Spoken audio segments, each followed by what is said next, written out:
Dan Illman, Mike Beer taking a look at the $1 million Grade 3 Kentucky Turf Cup. Huge afternoon of racing at Kentucky Downs on Saturday. This race, a mile and a half, of course, on the turf. Play the card with a DRF Bets account. You won't be sorry, because when you sign up at drf.com/bet, you get a $100 deposit match and access to the exclusive rewards program that allows you to earn up to 5% weekly cash back, as well as free DRF products. Use the promo code HELLO to get that $100 in deposit matches. Here's the field for the Kentucky Turf Cup.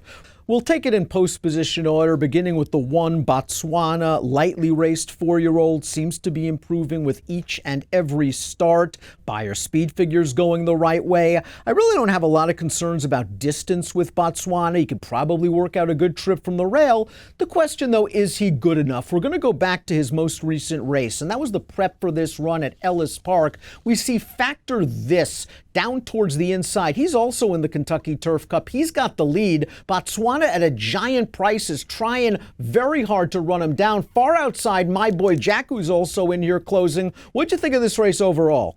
I thought it was fine. I don't have any problem with the race that Botswana ran. I thought he got a really good ride in the race.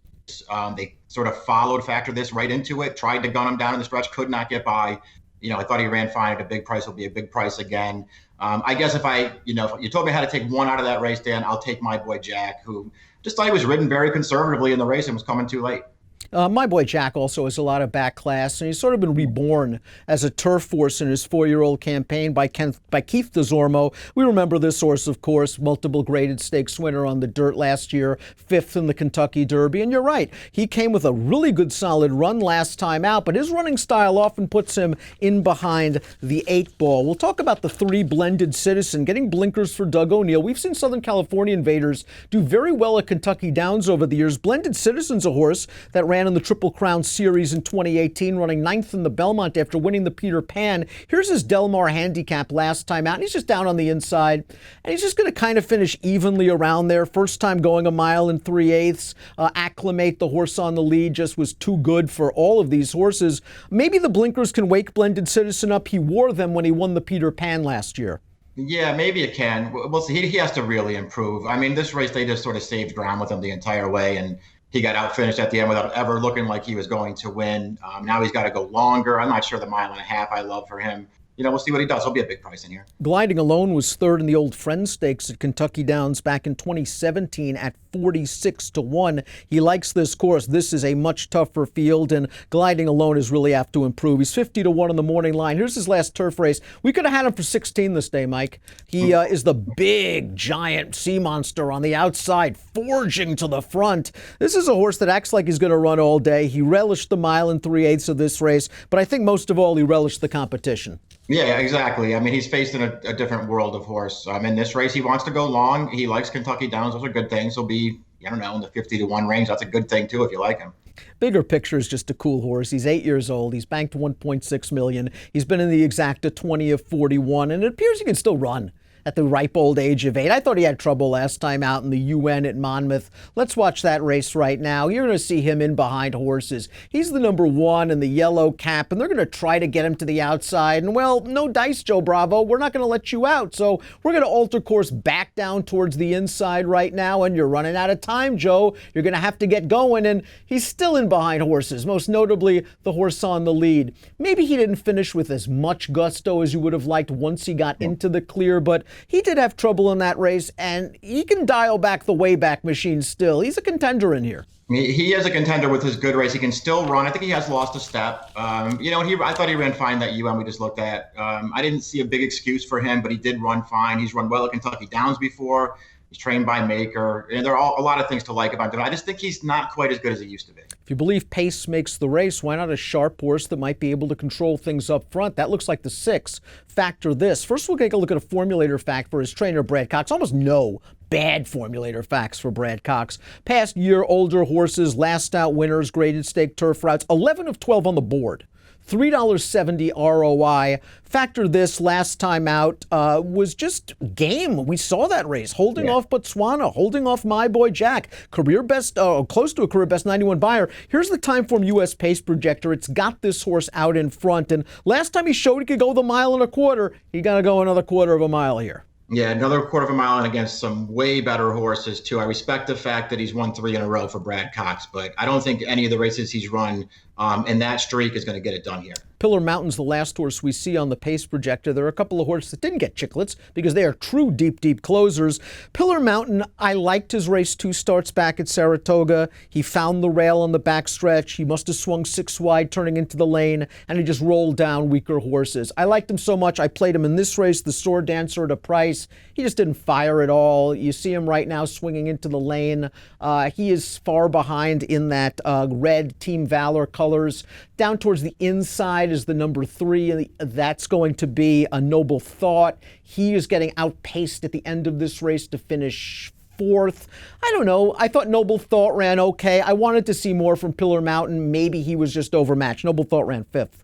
Yeah, he just, Pillar Mountain, as far as he goes, he got a really good trip in this race, and he just couldn't go with those horses. It was, I don't want to say it was that disappointing, Dan, because they were really stepping him up into a tough spot. I know he can do better than that. He's still lightly raced. I have no problem with him if you like him in this race. I actually felt like Noble Thought ran a lot better than he did in the Sword Dancer last time at 43-1. So if you told me I had to use one of them, I'd probably take Noble Thought. Rarely see Todd wheel him back in 2 weeks, however, though. He must think there's something here with Pillar Mountain. Hello, Don Julio got very good towards the summer of 2018, reeled off 4 consecutive triple-digit buyers going from the fall of 2017 through Saratoga of 2018, and he won the point of entry last year at a mile and a half over soft goings. It's something to consider if this turf course comes up wet. The recent form isn't good. Beaten favorite last time out, but we know he can sit up close to the pace. And if that 6 factor this doesn't want to stay, Hello Don Julio might be taking this thing over, turning it into the straight. Yeah, I think you'll see him on the lead in this race, despite what the pace projector says. This horse, I think, will be on the lead in here. If he catches some cut in the ground, he's very dangerous because his good race just makes him really tough. I thought he ran fine off the layoff in July at Indiana Grand. I mean, never made the lead in there. I feel like they were prepping him over a distance that's way too short for him, and he didn't run poorly. I don't know what happened last time. He made the front. Factor this was trying to track him. He just stopped running on the far turn, almost like something went wrong.